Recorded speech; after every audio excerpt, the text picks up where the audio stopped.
ស្ដីបងប្អូនអរគ្នាវីដេអូនេះផងដែរខ្ញុំនឹងមកបង្ហាញក៏ដូចជាចែកម្លែកបងប្អូនអរគ្នាអំពីរបៀបក្នុងការបាត់ Facebook សម្រាប់បងប្អូនដែលមិនទាន់ចេះដូរឈ្មោះទៅលើ Facebook ដែលបងប្អូនចង់ផ្លាស់ប្ដូរបងប្អូនអាចមើលវីដេអូរបស់ខ្ញុំនេះបានហើយសម្រាប់បងប្អូនថ្មីដែលទើបតែមកបងប្អូនមិនទាន់បានចុច Subscribe Channel របស់ខ្ញុំបងប្អូនអាចជួយចុច Subscribe Channel ចុចបើករូបកណ្ដឹងហើយធ្វើការចុច like ទៅលើវីដេអូរបស់ខ្ញុំដើម្បីទទួលបានវីដេអូថ្មីៗបន្ថែមទាក់ទងនឹងចំណេះដឹងផ្សេងៗ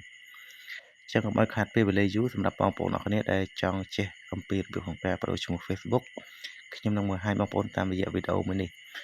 ចឹងចំណុចដំបូងគឺបងប្អូនត្រូវថយអស់មកណាបាទយើងថយអស់មកដើម្បីខ្ញុំបង្ហាញបងប្អូនចំដើមតែម្ដងក្នុងការបដូរឈ្មោះបាទចឹងខ្ញុំដំបូងយើងត្រូវចូលមកកាន់ Facebook ណាយើងចូលមកកាន់ Facebook របស់យើងមកដើម្បីយើងទៅធ្វើការផ្លាស់ប្ដូរឈ្មោះ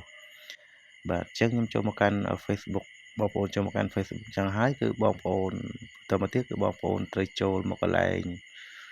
ត្រេ3ឬក៏រូប profile icon របស់យើងផ្នែកខាងលើនេះឯងចុចចូលទៅនឹងមកបាទ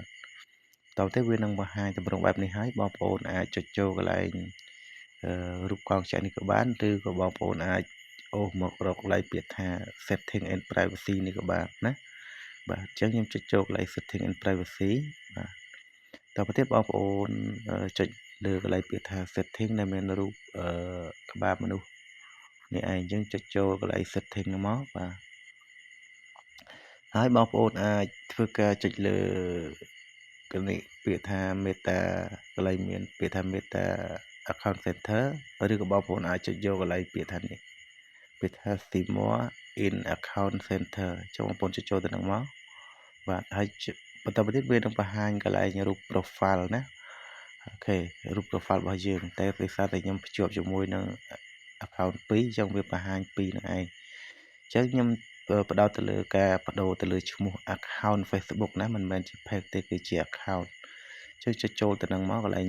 រូប account របស់យើងនឹងឯងចុចចូលទៅនឹងបាទតទៅទៀតបងប្អូន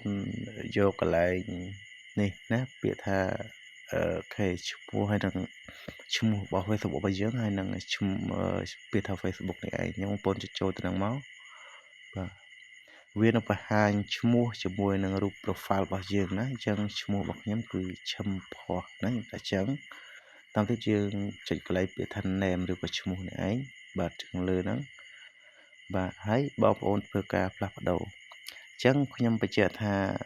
មុននៅពេលដែលបងប្អូនធ្វើការផ្លាស់ប្ដូរគឺបងប្អូនត្រូវគិតឲ្យច្បាស់ត្រូវសម្រេចចិត្តឲ្យច្បាស់ថាបងប្អូនចង់ផ្លាស់ប្ដូរឈ្មោះអីដាក់ឈ្មោះអីបាទដោយសារតែជាមួយនឹងគោលការណ៍របស់ Facebook គឺវាកំណត់ថា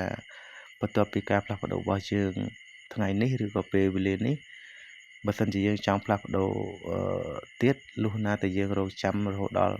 រយៈពេល60ថ្ងៃក្រោយណាទើបយើងអាចផ្លាស់ប្ដូរបានវាខុសអំពីការដែលយើងផ្លាស់ប្ដូរជាមួយនឹងរូប profile ជាមួយអីគឺយើងអាចផ្លាស់ប្ដូរមួយថ្ងៃ4 10 20ក៏បានដែរវាអត់បញ្ហាទេប៉ុន្តែឈ្មោះគឺយើងត្រូវការពេលវេលាណាសម្រាប់ការរងចាំបន្តទៀតដែលយើងអាចផ្លាស់ប្ដូរបានអញ្ចឹងបងប្អូនត្រូវសម្រេចចិត្តឲ្យច្បាស់អញ្ចឹងខ្ញុំសូមធ្វើការផ្លាស់ប្ដូរបាទគាត់យើងចុចលើនេះមកមាន first name មាន last name ទៅ middle name នេះវាអត់ចាំបាច់ទេណាអញ្ចឹងខ្ញុំសូមធ្វើការផ្លាស់ប្ដូរទៅលើឈ្មោះបាទអញ្ចឹងខ្ញុំសូមផ្លាស់ប្ដូរអូខេខ្ញុំដាក់ឈ្មោះអូខេជាអក្សរតូចក៏បានជាអក្សរធំក៏បានណាអូខេ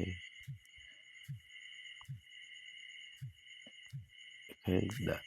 ពឿនពណ៌អញ្ចឹងទៅជាអក្សរធំអញ្ចឹងទៅណាបើសិនជាវាអត់ឲ្យទេគឺយើងអាចផ្លាស់ប្ដូរអញ្ចឹងទៅអូខេខ្ញុំដាក់មកអូបាទអញ្ចឹងខ្ញុំដាក់ថាពឿនផោះណាមុនដំបូងគឺឈ្មោះឈឹមផោះ